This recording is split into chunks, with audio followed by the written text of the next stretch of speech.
Boa tarde, sou Anne Caroline, faço o 5º período em matemática. Será apresentado o capítulo 7, a concepção do erro. Nas imagens a seguir, pode-se observar, na primeira imagem, uma placa em vermelho escrita erro.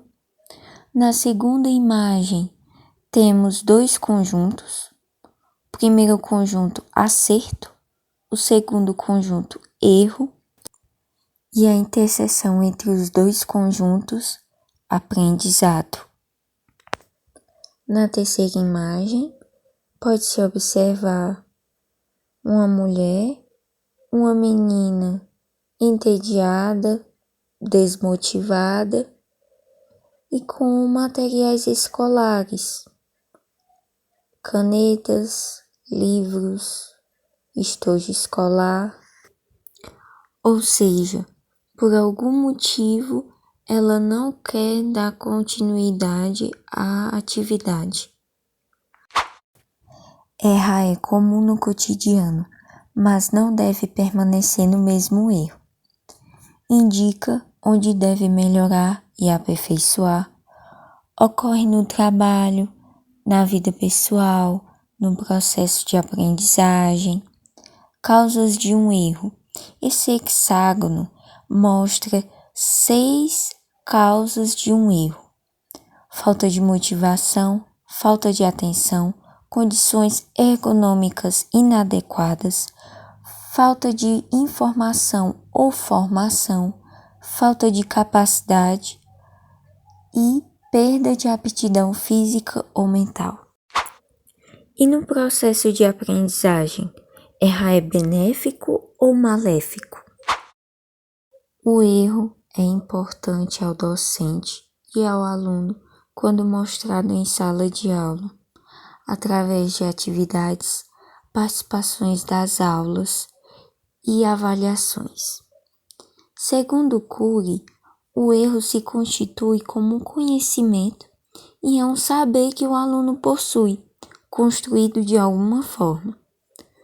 O erro ajuda o professor na investigação do processo de ensino-aprendizagem, permite verificar o nível de dificuldade dos estudantes para ser melhorado através das metodologias utilizadas pelo docente, como, por exemplo, a sequência FEDAT, que é uma metodologia bastante eficaz e possui 4 etapas: tomada de posição, maturação, solução e prova. Lorenzato afirma que o erro pode ter distintas causas, como falta de atenção, falta de estudos, chute. Um aluno não erra porque deseja. Os erros dos estudantes podem ser interpretados como verdadeiras amostragens dos diferentes modos de escrever, pensar, agir. Cada um tem uma opinião diferente, cada um tem um modo de pensar, um modo de aprender. Alguns alunos têm mais facilidade de aprender conteúdos do que outros. Por exemplo, em uma sala de aula, tem alunos que possuem mais facilidade de aprender matemática do que outros. Tem alguns que têm mais facilidade com exatas, outros têm mais facilidade de aprender humanas. Por exemplo, em uma aula de matemática, um aluno pode aprender mais rápido, pode resolver uma equação mais rápida do que outro. Outro aluno pode ter mais dificuldades, pode resolver de uma forma mais lenta, mas isso não significa que existe um aluno melhor do que o outro. Todos os alunos são iguais. Todos os alunos estão tendo o mesmo objetivo dentro da sala de aula, que é a aprendizagem, que é adquirir conhecimentos. Nenhum aluno sabe mais do que o outro colega. Nenhum aluno é melhor do que o outro. O professor deve ter paciência em não dar a resposta de imediato. O professor deve esperar o aluno resolver e qual conclusão o aluno teve. Mesmo que o aluno esteja com a solução correta, o professor deve respondê-lo com um contra-exemplo para o aluno sentir desafiado e provar, demonstrar, argumentar que a solução dele está correta. Caso o aluno tenha dúvidas, o principal objetivo do professor é mediador e orientador. Se o aluno tiver dúvidas, o professor deve explicar novamente o conteúdo passo a passo. Vários fatores podem ser a causa de um erro, como, por exemplo, dificuldades nos conhecimentos prévios do conteúdo específico. Como, por exemplo, um estudante, se ele tiver dificuldades em radiciação, provavelmente ele não aprendeu. Um conhecimento prévio de radiciação é potenciação, potência. Se o aluno ele não sabe resolver uma radiciação, ele não sabe resolver uma potência. Que um conhecimento prévio é muito importante. Uma falta de repertório básico, isso porque uma falta de repertório básico, o aluno não consegue resolver um conteúdo avançado.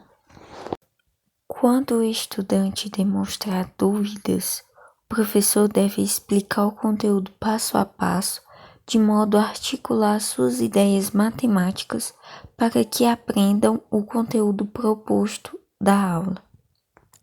O professor, durante a aula, deve verificar se o estudante atingiu o objetivo da aula. Caso o discente tiver dificuldade, o professor deve ajudar o aluno e ser um mediador, a fim do estudante ser autônomo na construção do próprio conhecimento, apenas tendo orientações do professor, porque o aluno é protagonista na aprendizagem. Encontra-se a importância do erro na terceira etapa da sequência FEDAT, solução. A exploração da diversidade de respostas dos estudantes, sendo corretas ou incorretas, o modo de raciocínio que cada aluno teve ao resolver a situação problema proposta. Quais conhecimentos prévios utilizaram para resolver o problema? Caso o estudante apresentar uma solução incorreta, é necessário o professor orientar e promover a reflexão no aluno e o estudante refazer a atividade para obter a solução correta e alcançar a aprendizagem do conteúdo abordado. O erro pertence ao processo de aprendizagem, mas o aluno deve persistir arduamente em aprender.